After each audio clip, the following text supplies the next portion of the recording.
মানুষ টিকটিকির শরীর দিয়ে এক বিশেষ প্রক্রিয়ায় নেশা গ্রহণ করে, যা স্বাস্থ্যের জন্য মারাত্মক ঝুঁকিপূর্ণ।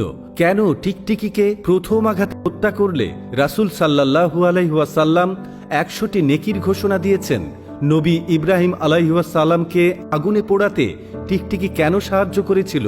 আর কেনই টিকটিকি মানুষের মৃত্যুর কারণ হতে পারে? বিস্তারিত জানতে ভিডিওটি শেষ পর্যন্ত দেখুন। উম্মে শারিক রাদিয়াল্লাহু তাআলা আনহু থেকে বর্ণিত, রাসূল সাল্লাল্লাহু আলাইহি ওয়াসাল্লাম টিকটিকি হত্যার আদেশ দিয়েছেন। তিনি বলেছেন, ইব্রাহিম আলাইহিস সালামকে যখন আগুনে নিক্ষেপ করা হয়েছিল, তখন এই টিকটিকি ফু দিয়ে আগুন জ্বালাতে সাহায্য করেছিল। বুখারী এবং মুসলিম শরীফে হাদিসটি রয়েছে। টিকটিকির এই শয়তানি তৎপরতায় রাসূল সাল্লাল্লাহু আলাইহি ওয়াসাল্লাম তাকে হত্যা করার আদেশ দিয়েছেন। অপরদিকে হযরত ইব্রাহিম আলাইহিস সালামের উপর প্রজ্বলিত আগুন নেভানোর উদ্দেশ্যে ব্যাঙ সেখানে পেশাব করেছিল, যাতে আগুন নিভে যায়। তাই ব্যাঙ হয়ে গেল পবিত্র, আর টিকটিকি হয়ে গেল মানব জাতির জন্য ক্ষতিকর, যাকে হত্যা করা সওয়াবের কাজ। রাসূলুল্লাহ সাল্লাল্লাহু আলাইহি ওয়াসাল্লাম তিনি টিকটিকি হত্যার আদেশ দেওয়ার পর থেকেই আয়েশা রাদিয়াল্লাহু তাআলা আনহা টিকটিকি হত্যা করা শুরু করেন। হাদিসে বর্ণিত রয়েছে, মা আয়েশা রাদিয়াল্লাহু তাআলা আনহা ঘরের মধ্যে টিকটিকি মারার জন্য একটি বিশেষ ভরসা রাখতেন। এছাড়াও রাসূলুল্লাহ সাল্লাল্লাহু আলাইহি ওয়াসাল্লাম বলেছেন, 5 প্রাণী তোমাদের জন্য ক্ষতিকর: ইঁদুর, বিচ্ছু, চিল, কাক এবং পাগলা কুকুর। রাসূল সাল্লাল্লাহু আলাইহি ওয়াসাল্লাম বলেছেন, তোমরা নামাজরত অবস্থায় 2টি কালো প্রাণী হত্যা করো, সেগুলো হচ্ছে সাপ এবং বিচ্ছু।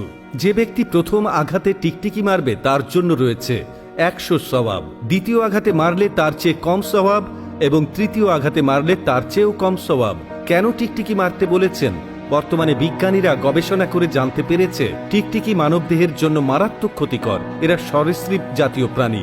এটি ঘরের কোঠা, দেওয়াল, খাট, চেয়ার এবং অন্যান্য আসবাবপত্রের উপর চলাফেরা করে এবং বিশেষ করে খাবার পাতিলে বা খাদ্যদ্রব্যের উপর মলমূত্র ত্যাগ করে। পৃথিবীর অন্য যে কোনো সরীসৃপ প্রাণীর থেকে টিকটিকির পায়খানা বা মল অত্যন্ত ক্ষতিকর মানব শরীরের জন্য, বিশেষ করে যদি তা মানুষের খাবার দ্রব্যের সাথে মিশে যায়। আর টিকটিকি তো খাদ্যদ্রব্যের উপর চলাচল করতে পারে, তখন তারা খাবারের মধ্যে তাদের বিষাক্ত লালাও ফেলে থাকতে পারে। এতে মানুষের মৃত্যু ঝুঁকিও বাড়বে। টিকটিকির প্রধান কাজ হলো মানুষের খাবার নষ্ট করা, বিশেষ করে লবণ, এবং ঘরের যে স্থানে লবণ আছে ঠিক সে বরাবর তার বিষ্ঠা নিক্ষেপ করে। এর লেজে মাদকতা আছে।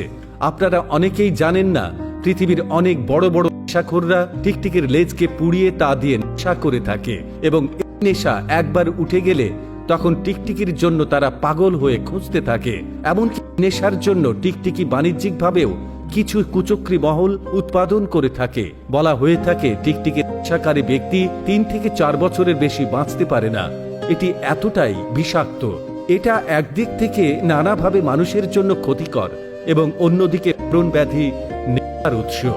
এজন্য 1400 বছর পূর্বে রাসূল সাল্লাল্লাহু আলাইহি ওয়াসাল্লাম এই প্রাণীটিকে হত্যা করার নির্দেশ দিয়েছেন। টিকটিকি মহান রাব্বুল আলামিনের তরফ থেকে মানব জাতির জন্য একটি পরীক্ষা।